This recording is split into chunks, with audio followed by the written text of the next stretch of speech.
First tonight, a developing story. 3 convicted murderers who've always said they're innocent now officially have been exonerated as far as the court is concerned at this point, thanks to DNA evidence. Now, a judge tossing out those convictions this morning in connection with the death of Deanna Crawford. This happened back in 2002 in Cabell County. He did it in a way that attorneys say they have news seen before. News Channel 3 State Line reports one of the... Welcome everybody to Convoluted. I'm Jesse Asher, and today I'm going to tell you about 3 men in West Virginia who were wrongfully convicted for murdering a young woman. And as always, I will post the links that I used below so you can view them for yourself.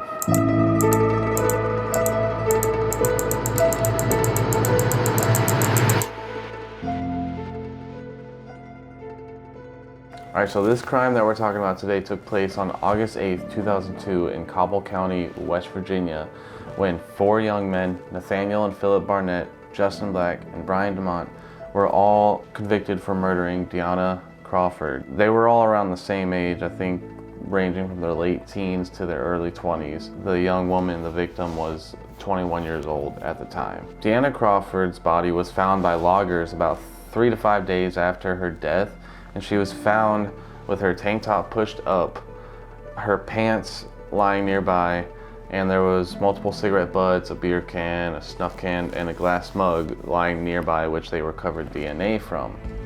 They found DNA scrapings as well under Deanna's fingernails. What they stated was that her death had been by strangulation, as her hyoid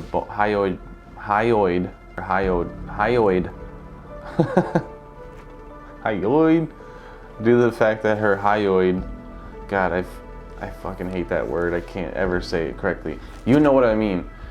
That bone had been fractured along with other lacerations and damage done to the cartilage. I am a mess right now. We're gonna get through this. Cartilage done, alright. And Deanna had a bit of a troubled past.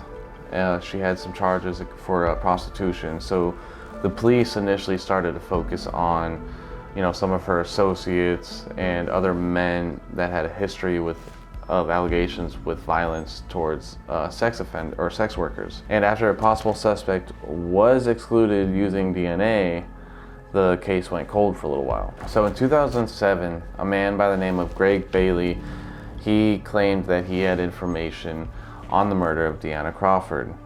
So he claimed that his nephew, Brian DeMont, told him that he and 3 other friends, the Barnett brothers, Phillip and Nathaniel, and another friend, Justin Black, had actually committed the murder. Bailey claimed that DeMont had told him that him and the 3 other boys had picked her up, raped her, and killed her. Law enforcement, they started urging Bailey to try and secretly record DeMont into admitting to the murder, in which DeMont vaguely admitted to it. Brian DeMont was taken in for questioning, and he was interrogated for about 9 hours, which is kind of a long time to be interrogated, not gonna lie. I mean, I've heard of longer for sure, but still 9 hours being interrogated usually is not fun. And if you know anything about the police, typically they are not the kindest to you when they are interrogating you. A lot of manipulation is usually done, sometimes done. I don't want to smear every cop out there, but it's done more than it should be done, let's put it that way. So throughout that process, DeMont gave 3 statements at 3 different times, in which 2 were written down by the police and the 3rd one was actually videotaped. Even though all 3 statements involved DeMont himself and the other 3 boys, there were varying details given, and each one which shows a lack of consistency, which should be a red flag to anybody that's interrogating a suspect. If you get multiple different stories that quickly, there's usually a red flag in that. I'm not an expert, but I know that much. And just let me emphasize that a little bit. So these weren't little variations either. They were things such as the fact that DeMont claimed that he had pulled Deanna out of the car at one point. Other times he claimed that it was one of the other accused men that had pulled her out. And just that alone is a pretty big discrepancy. Also, it was the fact that he stated he had left the crime scene in various different ways, including taking a cab to walking 17 miles. So like his stories were all over the place. But after giving his third statement, he was arrested for first-degree murder. Now we're gonna jump into Nathaniel and Phillip Barnett, the two Barnett brothers. And they were taken in for questioning after DeMont's first statement involving them in the crime. And they both denied having anything to do with Deanna's death. Phillip Barnett had been previously informally interviewed back in 2002 as well. And then after he heard that the police were looking for him, Justin Black voluntarily came in to answer questions. And this was still in 2007. And so Black continuously denied any involvement, but since Justin was on parole at the time for malicious wounding, which I will post a picture of the definition of malicious wounding if you want to pause it and look at that.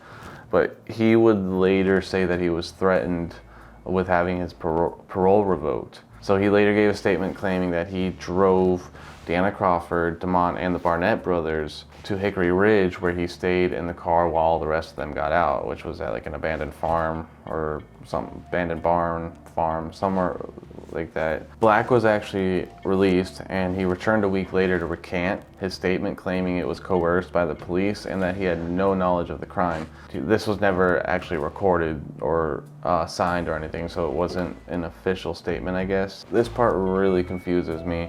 Apparently, the DNA was tested against all four suspects, and it excluded all of them, but for some reason they were still convicted, which I'm still confused about. I don't understand that. It doesn't quite make sense to me. And in May of 2007, Justin Black, Nathaniel Barnett, Phillip Barnett, they were all three arrested for the murder of Deanna Crawford. And as part of his agreement with the prosecution, DeMent pled guilty to second-degree murder and agreed to testify against Black and the Barnetts. DeMent recanted his statements 2 days later after speaking with a private investigator, stated that he had only learned the details of the crime after his uncle had basically fed those details to him because his uncle had already been questioned by the police. So he claimed the four of them were never together that night and that they were innocent. Bring it around to 2008, and Justin Black went to trial in the spring, where Brian DeMont played as the key witness in the trial, stating he was the one that had actually dragged Crawford out of the car,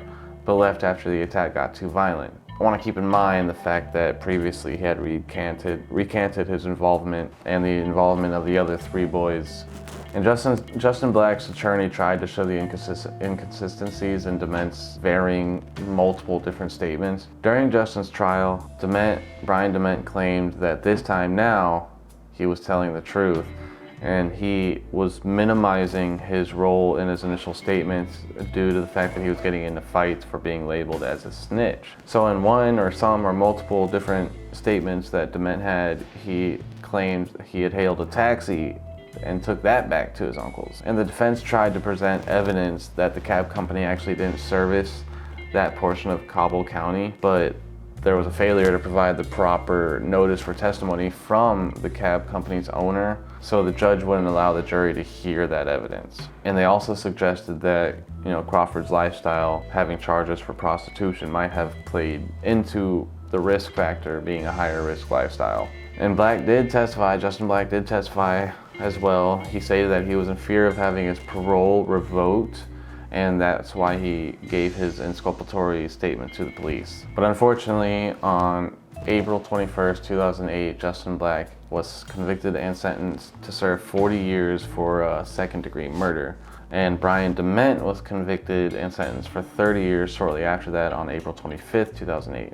At the Barnett's trial, DeMent testified once again, claiming that all four of them all got into the car with Crawford and after a party at Justin Black's mother's house. DeMent also claimed that Phillip Barnett had struck Crawford out of nowhere during the drive, and that Justin Black, who was supposedly driving, pulled off at this abandoned farm. The defense wanted to play the recording of DeMent's recantation to the private investigator, but the judge excluded that evidence, which again, I don't understand why you would exclude that evidence, because if you were going to take the other statements that DeMent has that is involving these guys, then you should also take into consideration the statement he gave where he's not involving these guys and where he's recanting that statement. Or exclude all of it and say he's unreliable. I don't understand that. Someone please explain it to me. During Phillip and Nathaniel Barnett's trial, neither brother testified, and they were convicted for second-degree murder on August 27, 2008, and Nathaniel was given 36 years, while Phillip was given 40 years. Not sure why the year difference, but either way, it's a long-ass time. After that, of course, naturally, they begin their appeals. So Justin Black appealed and was denied relief in March of 2010, contradicting Black's claims of coercion because the police testified that there was no coercion. And Justin Black also brought up how they excluded testimony from an expert witness on false confessions. The court took note of the fact that Justin Black had admitted that he had been told he was free to leave and chose to stay during the interview. The reasoning for the excluding of expert testimony about false confessions was because they claimed that Justin Black, or what Justin Black had done, was not technically a false confession. So for the sake of time, I'm just going to quote verbatim from the National Registry of Exonerations on these cases. Quote, Mr. Black gave both an oral and written statement wherein he stated that he drove a car containing the victim and 3 other individuals to an abandoned farm. The court wrote, he further stated that he stayed by the car while the other passengers went down a path. In the sense that there was never an acknowledgement of guilt or an admittance of participation in a crime, it was not a confession. Rather, it was a statement against his interest. And naturally so, both Barnett brothers also appealed. They brought to attention the fact that Judge Cummings refused to allow the jury to hear the recording of DeMont's recantation. And the West Virginia Supreme Court agreed and vacated the brothers' conviction on July 13th, 2010.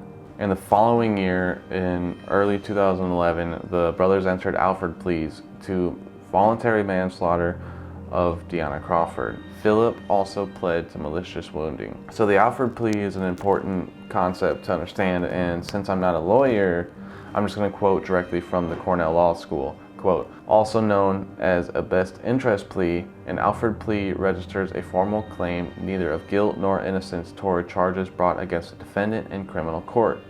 Like a nolo contender plea, an Alford plea arrests the full process of criminal trial because the defendant, typically only with the court's permission, accepts all the ramifications of a guilty verdict without first attesting to having committed the crime. The name Alford plea is taken from North Carolina v. Alford, unquote. And this Alford plea has been used multiple times. It's basically a way to get out of prison and not run the risk of going to trial and getting convicted again when you just want to go home, basically. It sucks because on paper you're still considered guilty, so a lot of people, they'll take this to go home, but then they'll try to fight to get it off their record. And the classic famous example is the West Memphis 3. Those 3 teenagers, now obviously adults, they all took Alford pleas when they were released so that they could be released. They just didn't want to be in prison anymore, which is understandable. In 2011, Justin Black filed a motion for post-conviction DNA testing, and 4 years later, in November 2015, the motion was resubmitted. This was submitted by Josh Tepfer of the Exoneration Project. DNA testing was done on multiple items, and as well as DNA from Deanna's body, and they did a retesting of the sexual assault kit as well. So naturally, as they typically unfortunately do, the state pushed back, and then the Barnett brothers also joined the motion for DNA testing. Usually when the people that are convicted are pushing for DNA testing, that's kind of a good indicator that they probably didn't do it, because most people that are guilty are not going to want to get DNA testing that could prove that they did it. And so at this time, the Barnett brothers were being represented by the West Virginia Innocence Project and the New York Innocence Project. The motion for DNA testing was granted in September of 2016. So once they did the testing, the profiles were uploaded to NDIS, the National DNA Index System, as well as CODIS, the Combined DNA Index System. And thanks to CODIS and NDIS, they picked up a profile from the DNA from Deanna's pants, and it belonged to a man who is actually currently in prison in Ohio.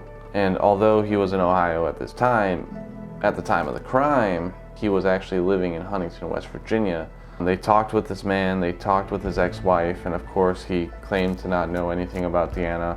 But one of his ex-wives said he had actually admitted to killing a sex worker. In 2011, this same man had pled guilty to a sex crime involving a 13-year-old.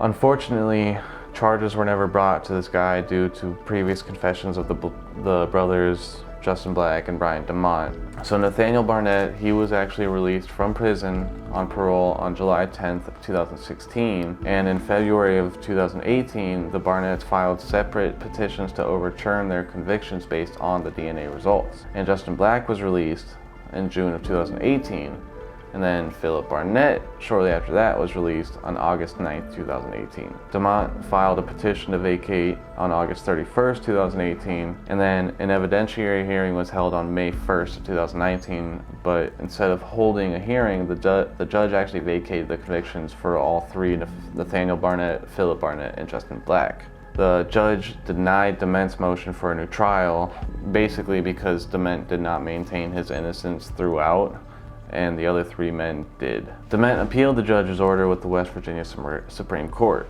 The state, of course, was attempting to retry the Barnetts and Justin Black, though the trial date kept getting delayed as they waited on a result of DeMent's appeal. And in June of 2021, the Supreme Court of West Virginia reversed the order and sent it back to the county court for the evidentiary hearing as well as testimony on false confessions. The hearing actually never took place, and on October 5th, 2021, the state dismissed the case and charges against the Barnett brothers and Justin Black. DeMent ended up accepting a sentence modification for time served and was released, but he still had to hold and maintain that second-degree murder charge.